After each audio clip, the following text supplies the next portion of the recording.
Hello, welcome back to the Technomancer. This is the curtain call. This is the probably last piece of Technomancer content you will see A on the channel, B probably for the rest of your life. I don't think anyone else cares about this game, and I know that I shouldn't, so you probably shouldn't either. There's three major things I'm going to talk about here. They're all things that I either like or dislike about the game. Go figure, most of it is dislike. I'm going to be talking about it feels like a secret mechanic in the game about enemies and how they react to taking damage. Health and damage resistance, because that's complete BS in this game, and at least in my opinion. And then I'm going to be talking about the parts that I do like, which is specifically the characters and how they interact with each other. Specifically your party members, I should say. That I feel like had a lot of love put into it. But the combat is just dog shit garbage. So let's get right into that, yeah? So I'm going to be starting off with the most frustrating part of the entire game, which it feels like there's some kind of hidden comeback enragement mechanic that specifically the basic build humanoids have, which is at least 80% of the enemies in the game. I swear to God, there's way too many of that specific enemy type for them to have this. It is so annoying. The crux of it is that there are two different kinds of attacks in the game. There's a regular attack that you perform using, if you're on Xbox, it's the X button. I think it's on PlayStation, so that would be square. All in all, the left button of the controller. And then the top button, Y or triangle, that would be your disrupting attack. And those are the two attacks you have for the entire game. No matter what class you're in, those two attacks function mostly the same. It'll use different numbers, sure, but at their base functions are identical across all of the classes. The normal attack deals a lot more damage than the disrupting attack. At the end of the game here, I think my basic attack was dealing 71 points of damage, and my disrupting attack was dealing about 25. So on average, it's and that's actually not on average at all, but using that, it's roughly a third of the damage you would deal from your main attack goes to your disrupting attack, which is whatever. You know, I don't think it's a bad trade-off to have lower damage for a higher disrupting chance. But that all falls apart the moment you enter combat with a regular build, just any human that is not the buff dude. Because the super buff dudes work differently for God knows why. But the basic humans all work the same. Every single last one of them. And that boils down to you can use your regular attacks on them twice, and then when you attempt the third attack, it is almost guaranteed that two things will happen right off the bat. When that third attack would go to connect, what happens immediately is the enemy does a backstep, so they dodge the attack. Whatever, that's fine. But at that same time, they seem to enter into this kind of enraged mode. And what I mean by that is, A, they are immune to all damage for a short period of time. They just refuse to take damage, period, at all. No matter what attacks you do, no matter what attacks I tried, They don't take damage. They absolutely refuse to.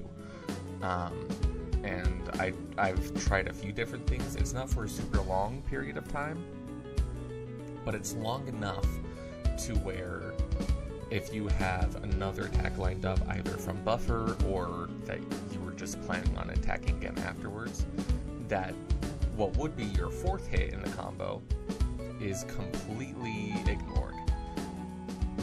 And while that's happening, they also immediately launch a counterattack. That if you were just mashing the attack button, it would start up after you've launched the third attack, a tiny bit before you start the fourth attack. If you were just mashing the attack button, it would launch roughly in that time frame, that time window. And that attack typically does a lot more damage than whatever attack that they were going to do would normally do. And one of the tests that I had, and all this footage is from me testing this, and I was ranting about it. But from the test that I had done, I had gotten this basic woman, and that's an insult, I'm sorry. When she would launch her basic mace attack, it would deal 24 points of damage to us. And that's fine, whatever, it's like it's a fifth of our health, but it's whatever. That's nothing new to this game. A lot of damage is dealt to you, whatever. When she entered this enraged state, it started dealing 37. Just while she was in that state. After they get that attack out of their system, they go back to normal. And if they satisfy that criteria, they exit this state. But also, if they, well, shit, really it boils down to either they are able to successfully launch an attack, or enough time passes that they become not enraged anymore. It's not a huge amount of time. Again, as I said earlier, they're invincible for a short period of time, but it's definitely enough to notice. It is absolutely enough to notice. And that is the number one most frustrating part of the game. And you may be saying, okay, well, use the disrupting attacks in the combos. Interrupt, do 2 regular attacks and do a disrupting attack. That's a beautiful thought. And that is what I did for a majority of the project. But it's not foolproof. Because there's other things that go into Enrage 2. Their whatever Enrage mechanic is. There's a couple other things that affect it too. Using abilities affects it. And disrupting attacks do affect it as well.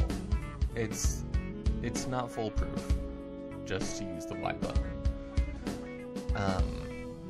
Now, if you do just use disrupting attacks,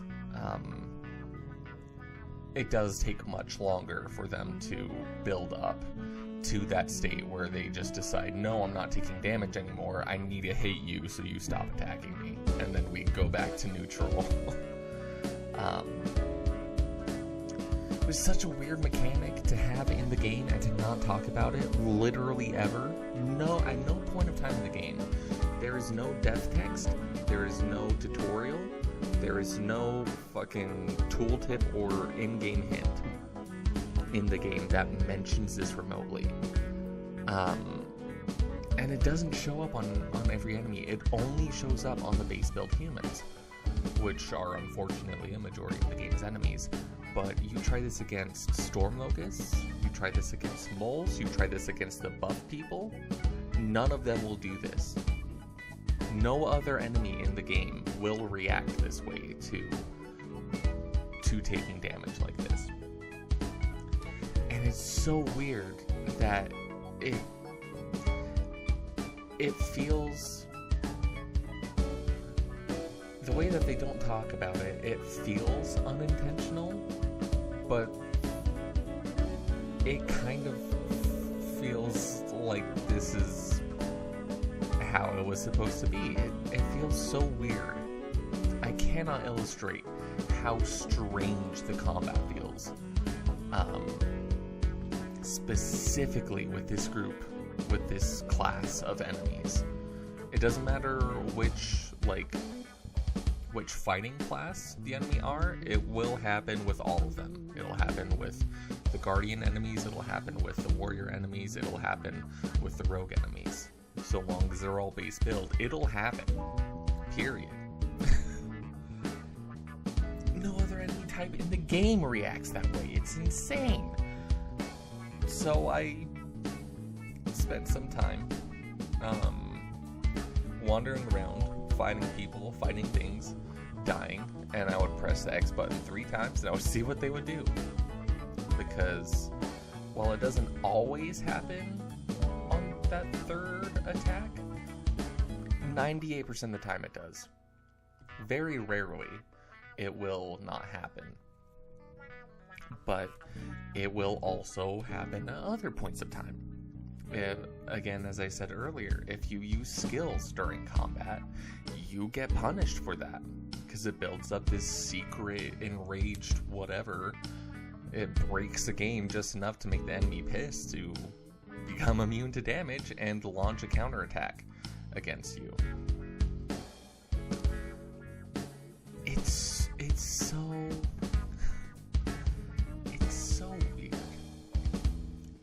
But yes, using abilities, I had in this testing, there was a time that I went up to an enemy, I used Electric Fist, and I attacked immediately after, and that attack immediately after, they dodged and they became immune to damage, and they launched their attack.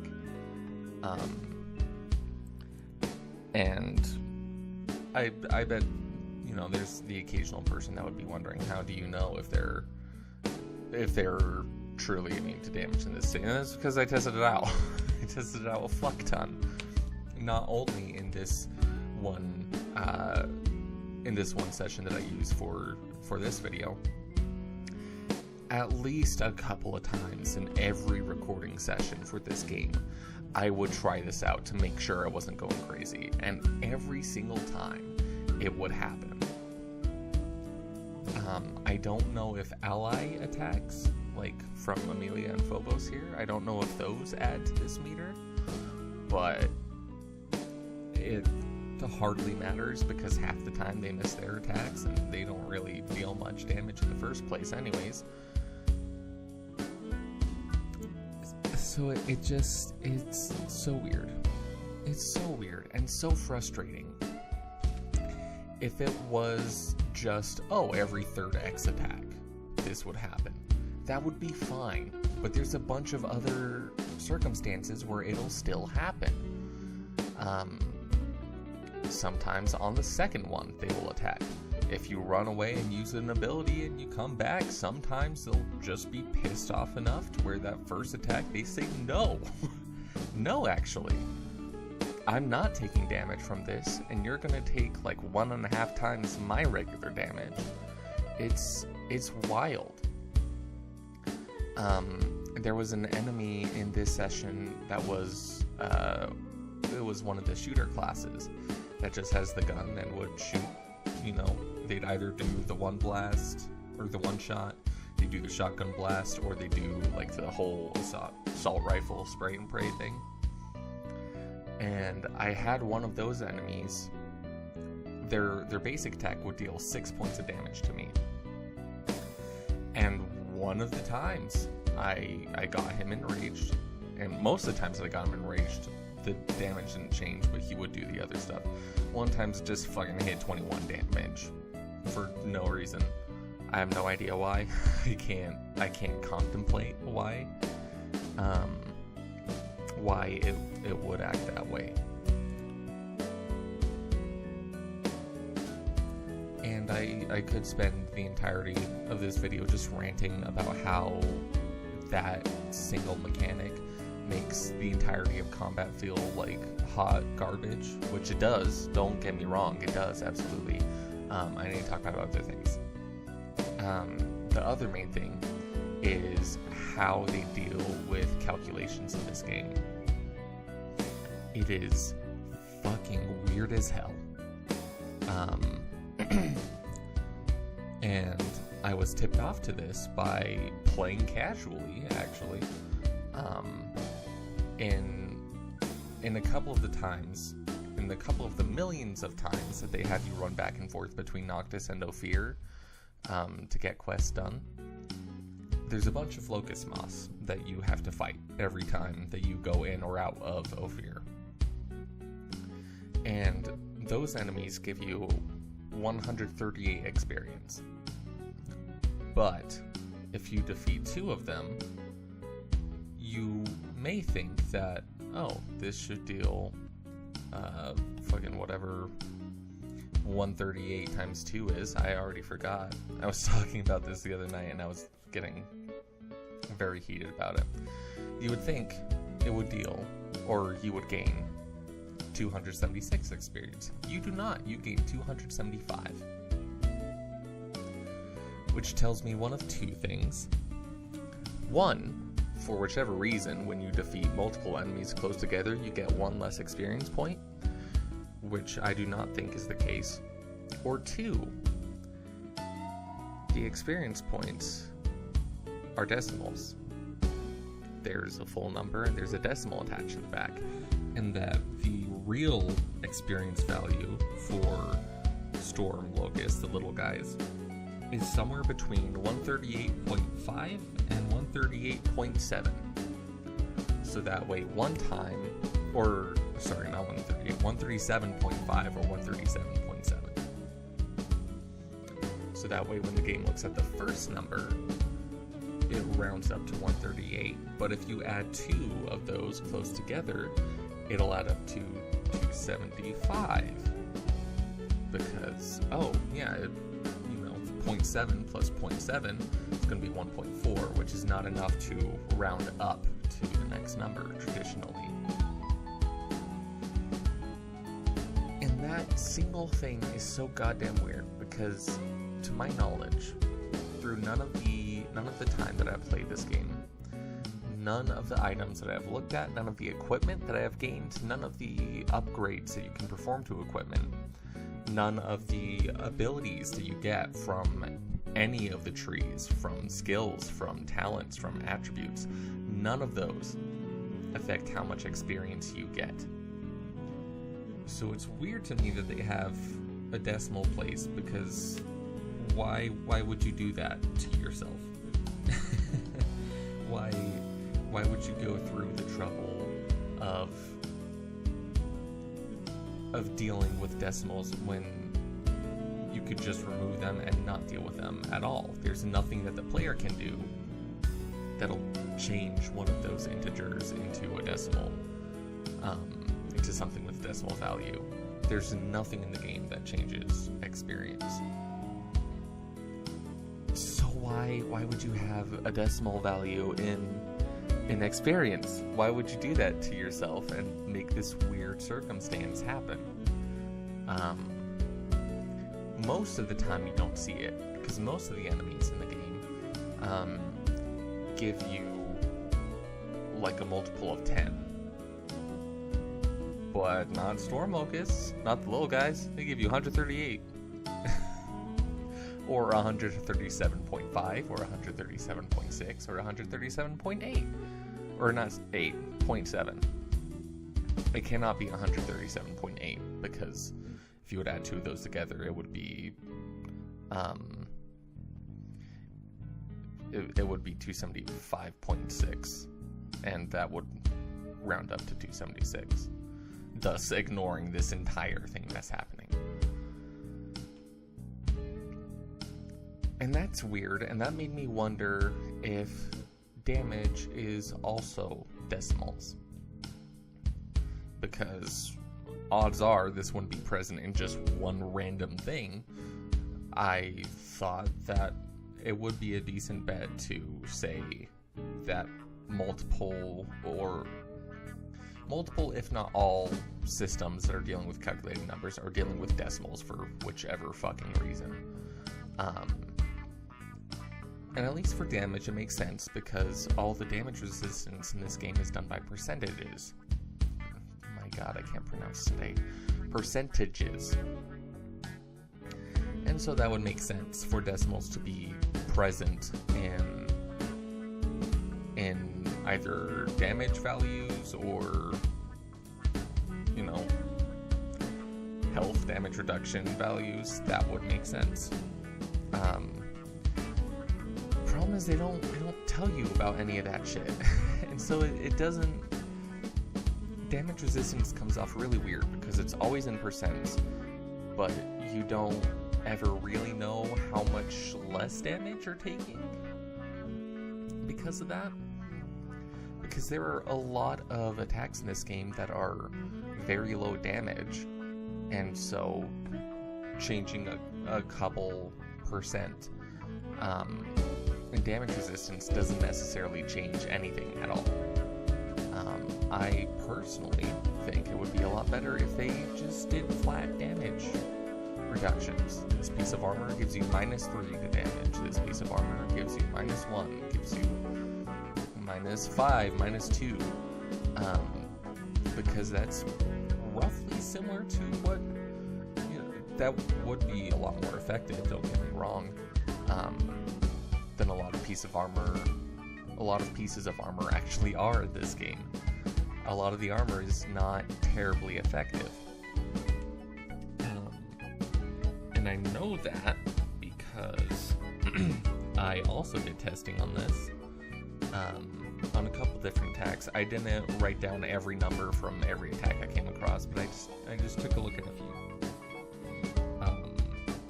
I tried with, because you can't just unequip stuff in this game, you have to have a piece of equipment in most slots at all times. I had two percentages available. The lowest one I could get myself down to was 12%, and the highest I could get myself up to was 31%. Going back to the rifle enemies, the ones that only shoot at you and just shoot at you in different ways, their basic pistol shot, as I said earlier, did about 6 points of damage. And that was because I was at 31% damage resistance. So when I did this testing at 12%, taking a look at the damage, it was 7 points. 7 points of damage instead. And I didn't actually do the calculation to figure out exactly how much damage it would be dealing innately. Probably roughly 8 or 9 points of damage, something like that. But I saw that and was like, okay, that's not a huge difference going on. Looking at some other enemies, I took a look at the, which enemy was it? I think it was also a gunman, but the gunmen have different attacks if you get up close to them. They have like a kick attack and they have a shove attack. And I think these numbers were from the shove attack. At 12% damage reduction, I took 26 points of damage. And at 31% damage reduction, I took 21. Now, I'm not using the ultimate best defense gear in the game. I'm certain I could get a little bit higher, but it was 31% damage reduction is still pretty good for the game. I anticipate maybe you could get roughly to 40-ish% damage reduction. I think that would be effectively the highest you could get. Just based on how much extra defense you can gain from doing upgrades to armor, and based on which sets of armor will actually let you upgrade them, and trying to have high percentages, the highest percentage in every slot that you can have. And that, to be fair, that is also not including magnetic shield or magnetic armor, which is an additional 5%, or its upgrade, which is an additional 5% on top of that.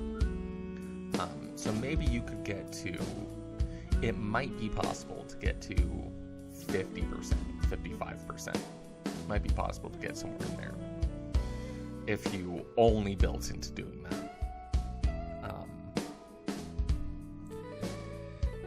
But, you know, I don't think that most players who would play this game would get there, because why the fuck would you? The entire game's about being a Technomancer and using electricity and fighting stuff. And why would you spend all this time and upgrades on stuff that are not your Technomancer equipment? So, meaning, like, a quarter of your abilities you just don't use because you decided not to, and to go into damage, or to go into defense in this game, where you can have a maximum of 150 health. Anyways, I'm ranting about that. I think it would be better if armor granted flat damage reduction again, instead of trying to figure out percentages, because if you told me I had 31% damage reduction in a game, I would typically think that that'd be pretty good, actually. Depending on the game. But most games don't have regular attacks from regular enemies that there are groups of 8 of, deal a quarter to a fifth of your HP in one attack. Which is another frustrating thing, because a large majority of the combat in this game is done against larger groups in your own. And I'm pretty certain that developers knew that if they had even playing fields for your side and the enemy side, if there were 3 people on your side and 3 people on the enemy side, the game would be a cakewalk. Because just with how enemies kind of switch up aggro, most of the time, not everyone is aggroed onto you. And I mean, your allies can kind of die easily. I was using the 2 with the highest health and like damage resistances that I could get them up to, and they would still die constantly if I wasn't constantly intervening and like either trying to heal them or trying to kill the enemies that are attacking them. But once your allies die away, which will happen, especially in a lot of the later fights in the game, all the enemies just look at you and they can all attack you at the same time, and you can very easily take 150 HP, which is the maximum you can possibly be at in the game, but is probably not the amount of health you're going to have for at least a majority of the game. And it's very easy for them to deal that much damage, even with 31% damage resistance. All you need is one dude doing spray and pray who does 6 points of damage after your resistance, and oh, okay, well, 10 hits from that, you know, are gonna be half of 120 HP, which is what I ended the game with. And okay, cool. Taking all those hits would probably put you in stun, and you could take another melee attack from an enemy, that's another 26. If you go up against a buff dude, they have a sick combo where there's a specific hammer attack that they do that knocks you over, and then they jump and crash the hammer down your head, and that one hammer crash does upwards of 70 points of damage with 31% damage resistance. So probably does, you know, over 100 points of damage. And if you didn't put any levels in Constitution, or if you didn't put all your levels into Constitution, you're you're kind of just dead, and you need to play again. So that's what a lot of the game boils down to, is fucking a lot of damage from the enemies, and they get angry and deal more damage just because there's so many enemies able to launch attacks so quickly, and you are not able to keep up with them. That's why I played as the Guardian, because you can hold right trigger and not take damage for a while. But God forbid you try to attack them back, because then they spit in your eye and fuck you up.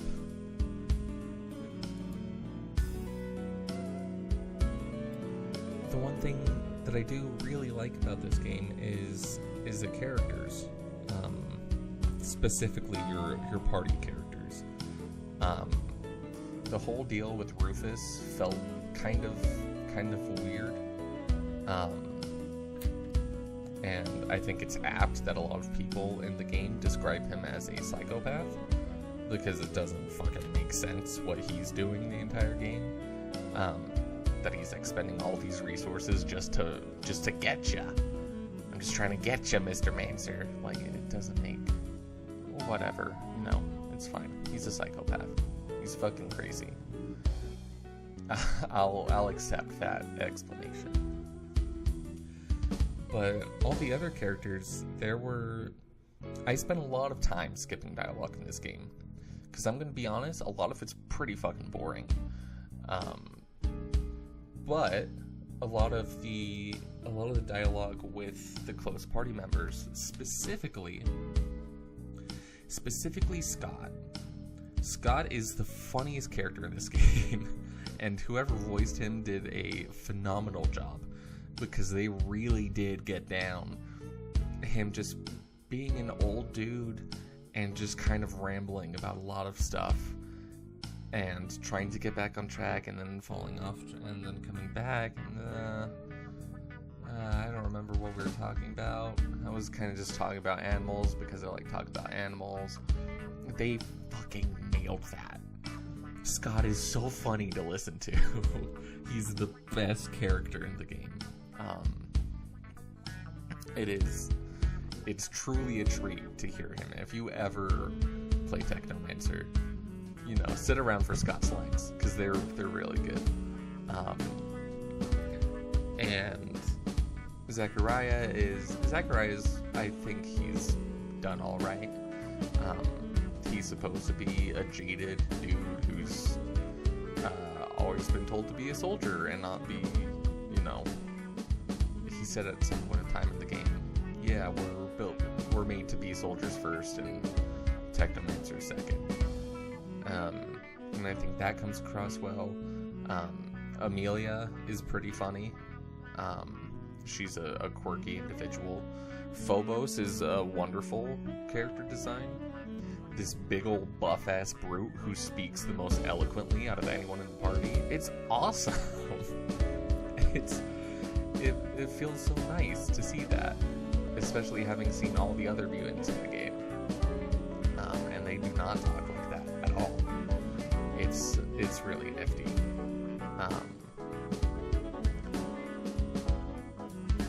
But yeah, all the people in your party, I like them. It feels like they have personalities. I feel like I see it. But a lot of the other characters can feel a little strange. Especially if they're involved in quests. Sometimes stuff is just forced on you, and it's like, okay, fucking whatever's happening. Like when Dendolo's like, oh, you guys are a threat to my city now, after my city already being under threat for God knows how long from all the corporations trying to find this non-corpo city. Yeah, after you guys have helped out a bunch, you're actually a threat to the city, and you should leave and go to Aurora. And he sets up that weird thing, and then you go and do that, and he's like, "This was all actually a trick. You're welcome at Noctis, but please leave and go to the Mutant Valley." And you're like, "Okay." And it's like, "Why the fuck is any of this happening?" None of this makes any goddamn... Why are we going to the Mutant Valley? What? When? Why is any of this happening?